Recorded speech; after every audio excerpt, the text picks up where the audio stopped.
Hello learners, welcome back to my YouTube channel. And इस video में मैं आप लोगों के साथ डिस्कस करने वाली हूँ लेक्चर 40, जो मैंने पीजीटी कॉमर्स के लिए एमसीक्यूज़ की सीरीज़ स्टार्ट की हुई है।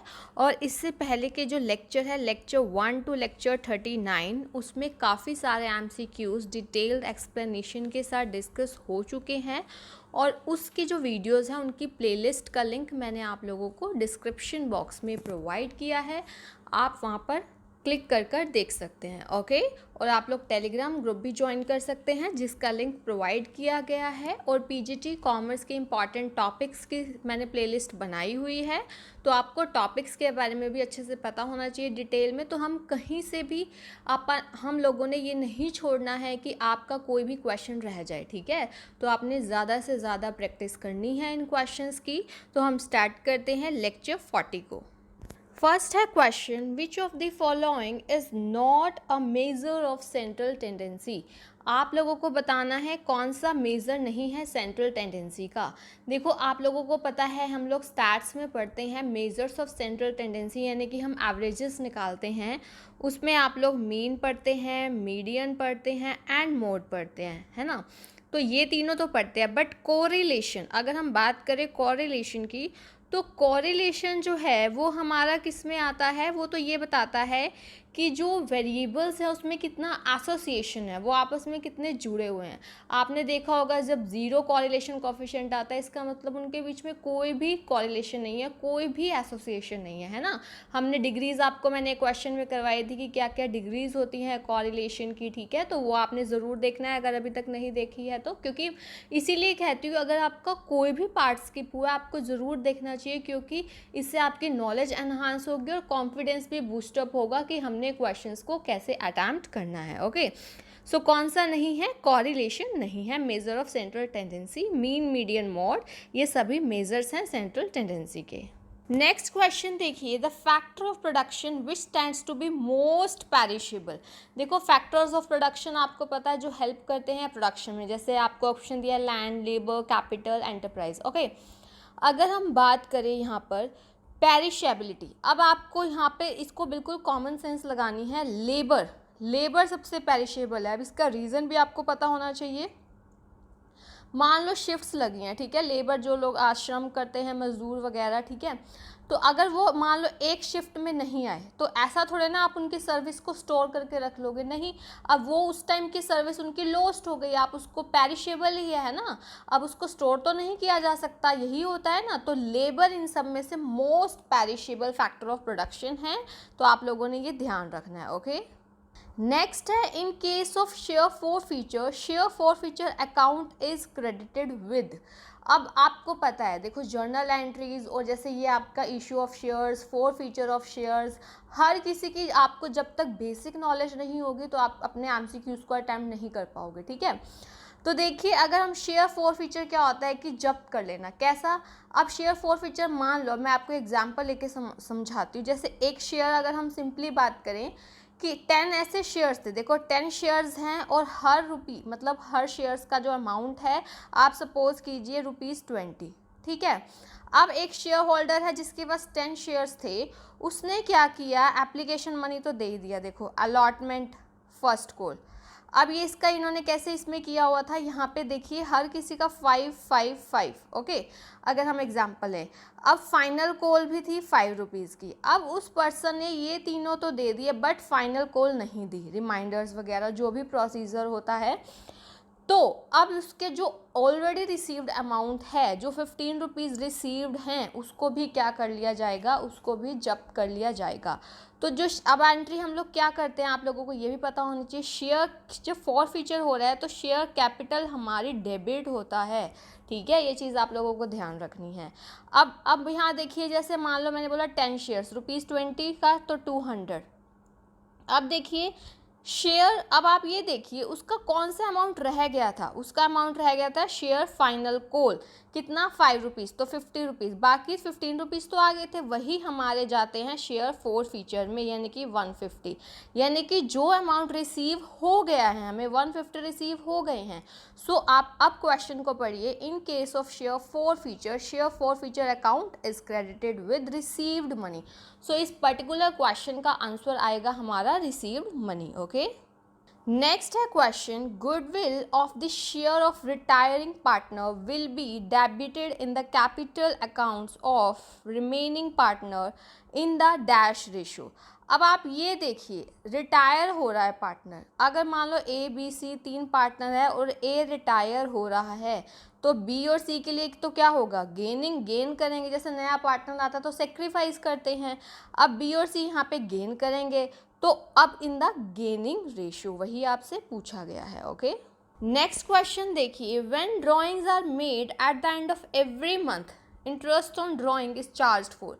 आप लोगों ने ये पढ़े होंगे, हमारे फॉर्मूलाज होते हैं, आप लोगों को सिखाए जाते हैं अकाउंटिंग में, कि जैसे मान लो ड्राइंग की गई है, जैसे सेम अमाउंट आपको बोल दिया जाएगा कि इतना ड्राइंग का सेम अमाउंट हर महीने के स्टार्टिंग में, यानी कि कितने टाइम के लिए, हर महीने की स्टार्टिंग में या एंड में या मिडल में। तो इसके लिए आपको देखो, आपसे पूछा जाता है टाइम पीरियड निकालने के लिए, यानी कि हम एवरेज निकाल लेते हैं ना। अब एवरेज कैसे निकालेंगे, ये आपको ध्यान रखना है कि time left after the first drawing, जैसे अब यहाँ पे देखिए, अगर हम 12 मंथ्स की यहाँ पे बात कर रहे हैं, तो अब आप ये देखिए यहाँ पे क्या होगा, time eight the end of every month है ना, जब आपने फर्स्ट ड्राइंग की वो eight the end of month की, तो कितने महीने बच गए, बाकी 11, ठीक है, प्लस जो टाइम लेफ्ट है आफ्टर द जो लास्ट ड्राइंग है, अब लास्ट ड्राइंग तो बिल्कुल एंड में की, तो कुछ टाइम ही नहीं बचा, तो 0 डिवाइडेड बाय 2, 11/2 करते हैं तो 5.5 आता है, ठीक है। तो हमारा इसका आंसर क्या आने वाला है, 5.5। अगर यहीं एंड की जगह स्टार्टिंग होता तो हम लोग क्या करते, देखिए एंड की जगह स्टार्टिंग होता तो पहले कितने मंथ्स बच जाते, पहली ड्राइंग के बाद पूरे के पूरे 12 मंथ्स बचते, क्योंकि बिल्कुल स्टार्टिंग में ड्राइंग की गई है, ठीक है। और लास्ट में अगर हम बात करें तो लास्ट में मतलब लास्ट वाले मंथ के स्टार्टिंग में ही किया है ना, फिर भी एक महीना रह गया, तो यहाँ पे होता 13/2 यानी कि 6.5 मंथ्स। ये आप लोगों ने ध्यान रखना है फॉर्मूला, अगर फॉर्मूला ध्यान रखेंगे ना तो आपको बिल्कुल लॉजिकली समझ आएगा। सो इस पर्टिकुलर क्वेश्चन में जो है हमारा आंसर क्या आएगा, 5.5 मंथ्स। ओके, नेक्स्ट है question, which banks old name was imperial bank. यहाँ आपको 4 ऑप्शन दिए गए हैं, आप लोगों को बताना है इनमें से ऐसा कौन सा बैंक है जिसका पुराना नाम इम्पीरियल बैंक था।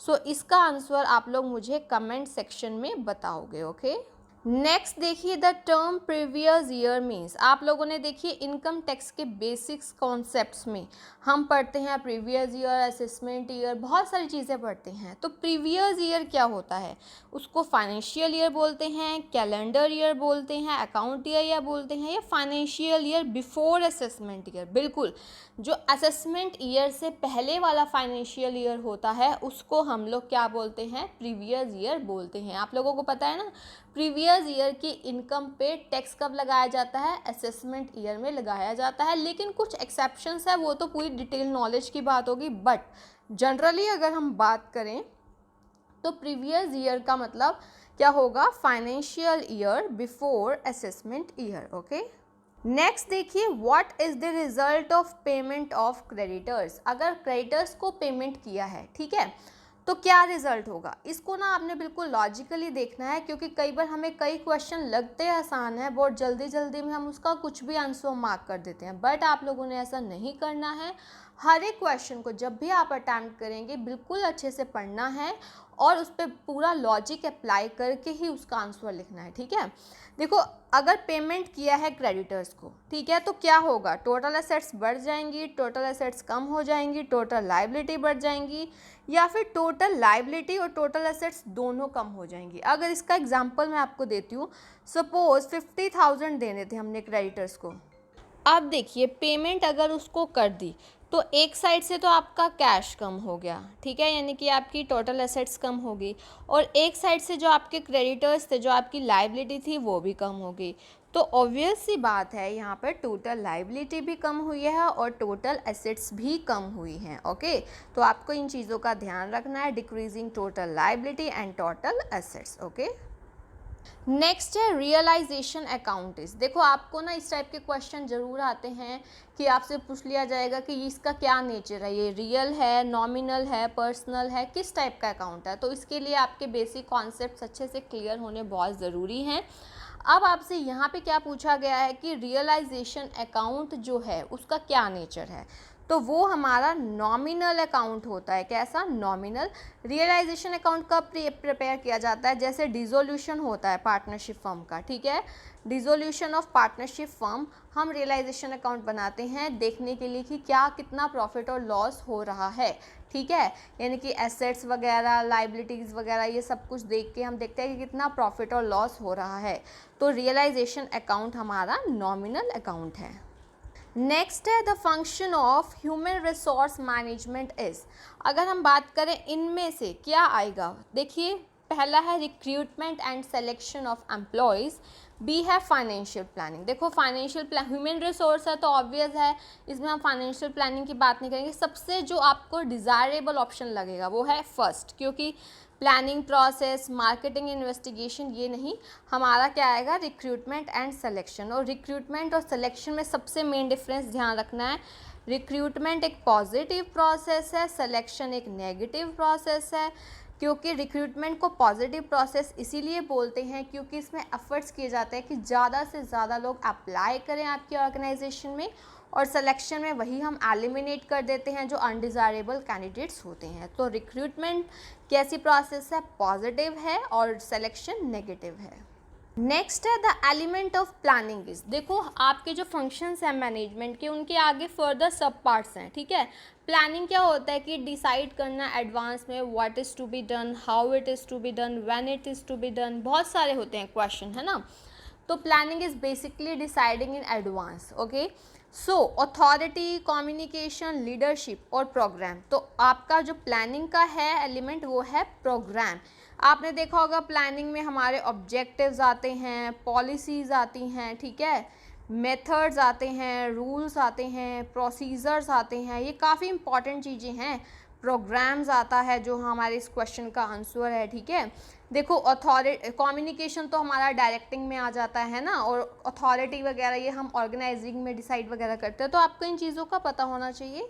सो प्लानिंग का एलिमेंट हमारा है प्रोग्राम। नेक्स्ट देखिए, ध्यान से पढ़ना है हम लोगों ने, यहाँ आपको दो स्टेटमेंट्स दी गई हैं, स्टेटमेंट 1 एंड स्टेटमेंट 2, और अब आपको बताना है इसमें से कौन सी स्टेटमेंट ट्रू है, कौन सी फॉल्स है, या दोनों ही ट्रू है या दोनों ही फॉल्स है। ओके, देखिए फर्स्ट है depreciation charged on fixed assets is an external business transaction.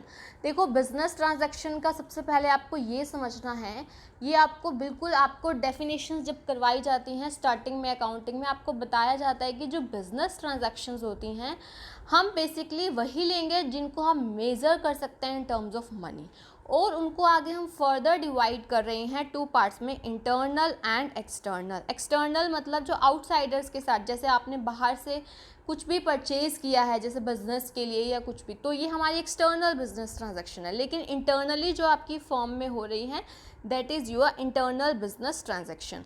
अब देखिए अगर आपने डेप्रिसिएशन चार्ज किया है फिक्स्ड एसेट्स पे, ऑब्वियस है ये बिजनेस ट्रांजैक्शन है, लेकिन ये इंटरनली है ना, आप अपना इंटरनली फर्म की फिक्स्ड एसेट्स पे डेप्रिसिएशन चार्ज कर रहे हो, तो ये आपने ध्यान रखना है।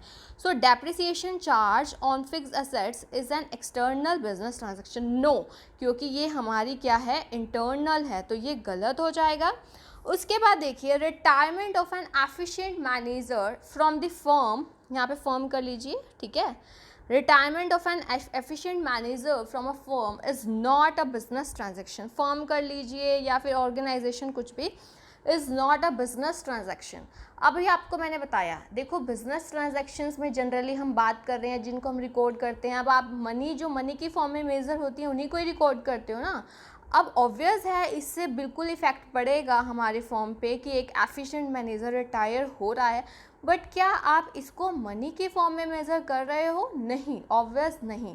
सो इसको हम बिजनेस ट्रांजैक्शन में काउंट नहीं करेंगे और ये आपको पता होना चाहिए, ठीक है। सो सेकंड वाला बिल्कुल करेक्ट है, ये बिजनेस ट्रांजैक्शन नहीं है। तो statement 1 is wrong and statement 2 is true. So definitely second वाला हमारा आंसर होगा। नेक्स्ट देखिए, which of the following is an internal liability. देखो जैसे लाइबिलिटी आपको पता है जो कि पैसा ऑर्गेनाइजेशन ने देना है ना। अब लाइबिलिटी भी आप लोगों की 2 टाइप की होगी, इंटरनल भी एक्सटर्नल भी, ठीक है। वही बात हो जाएगी, इंटरनल क्या होगा, जो इंटरनल, अब देखो अब इसमें सबसे इसका आंसर आएगा कैपिटल, क्योंकि अब जो ओनर पैसे लगाता है, अब हम आपको पता है सेपरेट एंटिटी मानते हैं, तो जो बुक्स ऑफ अकाउंट्स को हम बुक किसके पॉइंट ऑफ व्यू से, बिजनेस के पॉइंट ऑफ व्यू से रिकॉर्ड कर रहे हैं। तो जो पैसा लगाया गया है तो वो आपने देखा होगा कैपिटल लाइबिलिटी साइड में लिखी जाती है। क्यों लिखी जाती है? क्योंकि वो एक टाइप का ऑनर का लगाया गया पैसा है जो बिजनेस को क्या करना है, उससे पे, ठीक है। तो ये लाइबिलिटी होती है। अब आप ये देखिए तो ये इंटरनली हो गई ना, ऑनर का पैसा है, ये इंटरनल लाइबिलिटी है। यही आपने किसी जो आपका मान लो आपने गुड्स क्रेडिट में खरीदी हैं तो वो जो क्रेडिटर है वो एक्सटर्नल है। सो ध्यान रखना ये इंटरनल लाइबिलिटी हमारा क्या आएगा, इसका आंसर कैपिटल आएगा। ओके, ये चीज़ें ध्यान रखनी है आप लोगों ने। नेक्स्ट है current assets are also known as, कि करंट एसेट्स को हम क्या बोलते हैं। फर्स्ट दिया है फ्लोटिंग, सेकेंड दिया है सर्कुलेटिंग, और सी दिया है बोथ ऑफ दीज, और डी दिया है नन ऑफ दीज। तो करंट एसेट्स जो होती हैं उनको हम लोग दोनों, बोथ ऑफ दीज यानी कि ये ए और बी दोनों, फ्लोटिंग और सर्कुलेटिंग दोनों, अदर नेम्स आप लोगों को पता होने चाहिए ताकि एग्जाम में आए तो आप लोग कंफ्यूज ना हो। करंट एसेट्स को हम लोग जो है फ्लोटिंग और सर्कुलेटिंग एसेट्स बोलते हैं। अब देखिए इसका क्या रीज़न है। देखो आपको पता है करंट एसेट्स का नेचर जो है ना वो चेंज होता रहता है। अभी मैं आपको एक एग्जांपल दूंगी तो आपको समझ आएगा। यानी कि देखो अब मान लो जो आपके पास स्टॉक पड़ा था, आपने उसको क्रेडिट में बेच दिया। अब वो स्टॉक किस में कन्वर्ट हो गया, डेटर्स में। डेटर से पैसे हमें मिल गए तो वो किस में कन्वर्ट हो गया, कैश में। देखो एसेट्स का नेचर चेंज होता गया ना, सो इसीलिए हम इनको फ्लोटिंग एंड सर्कुलेटिंग एसेट्स बोलते हैं। ओके, नेक्स्ट है arrange the following current assets in the liquidity order. आपको एसेट्स को लिक्विडिटी ऑर्डर में अरेंज करना है। लिक्विडिटी ऑर्डर में अरेंज करना, इसका मतलब जो सबसे मोस्ट लिक्विड है पहले वो आएगी। जैसे कैश इन हैंड ये फर्स्ट नंबर पे आएगा, कैश एट बैंक ये सेकेंड नंबर पे आएगा। अब स्टॉक और बिल रिसीवेबल में देखिए, बिल रिसीवेबल थर्ड पे, क्योंकि बिल रिसीवेबल आपका कन्वर्ट हो जाएगा कैश में, और स्टॉक जब बिकेगा तब तो 4 नंबर पे स्टॉक आएगा। तो ये आपका लिक्विडिटी का ऑर्डर था, ठीक है। तो ये कुछ क्वेश्चंस थे जो मैंने आपके साथ डिटेल में डिस्कस किए हैं। आपने अपने फ्रेंड्स के साथ भी शेयर करना है, और अगर अभी तक आप लोगों ने इस यूट्यूब चैनल को सब्सक्राइब नहीं किया है देन यू कैन सब्सक्राइब और बेल आइकन को प्रेस कर सकते हो ताकि आपको मेरे अपकमिंग वीडियोस की टाइमली नोटिफिकेशन मिल सके। Thank you so much, keep learning and have a nice day.